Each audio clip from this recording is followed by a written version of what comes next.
Vous êtes-vous déjà demandé si dans votre travail, vous devez avant tout être efficace ou efficient? En fait, ce n'est pas du tout la même chose, et confondre l'efficacité et l'efficience peut se révéler particulièrement problématique. L'efficacité se définit comme le rapport entre les résultats que vous atteignez et les objectifs qui vous ont été alloués. Vous êtes efficace si vous atteignez vos objectifs lorsque vous faites ce que l'on attend de vous. Votre efficacité mesure votre fiabilité. L'efficience, en revanche, se définit comme le rapport entre les résultats que vous atteignez et les moyens que vous utilisez pour cela. Vous êtes efficient si vous consommez peu de ressources pour atteindre vos résultats. Votre efficience mesure votre productivité. Alors pour prendre un exemple simple, si l'on vous demande d'aller de Paris à Marseille en voiture, que vous consommez 30 litres au 100, que vous mettez 3 jours, que vous avez 2 accidents, mais que vous arrivez à Marseille, eh bien vous êtes efficace. Vous avez atteint l'objectif.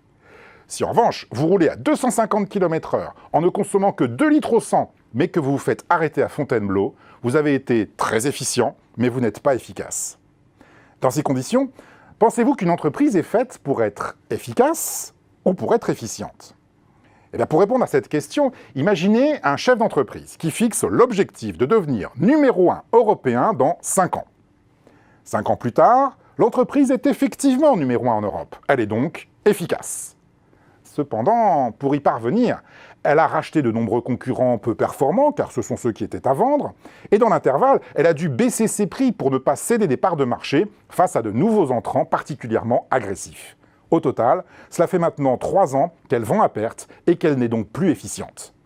L'avenir de cette entreprise est-il problématique? Absolument, car elle a fait ce qu'il ne faut jamais faire. Elle a sacrifié l'efficience pour l'efficacité.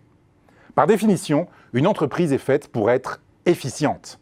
C'est d'ailleurs ce qui la distingue des autres formes d'organisation, comme les services publics, les ONG ou les associations, qui, elles, sont plutôt faites pour être efficaces. Alors bien entendu, tout dépend de l'objectif que vous vous donnez. Dans une entreprise, privilégier la part de marché et le chiffre d'affaires est dangereux, car cela risque de détruire l'efficience. Ce que vous devez faire, à l'inverse, c'est vous donner des objectifs en termes de rentabilité, de marge ou de profit, c'est-à-dire en termes d'efficience. L'efficacité est alors confondue avec l'efficience. Il n'y a plus que de l'efficience, ce qui, dans une entreprise, est tout à fait normal. Par conséquent, la prochaine fois que vous entendrez un chef d'entreprise annoncer des objectifs en termes de chiffre d'affaires ou de part de marché, dites-vous qu'il n'a vraisemblablement pas bien compris la différence entre l'efficience et l'efficacité.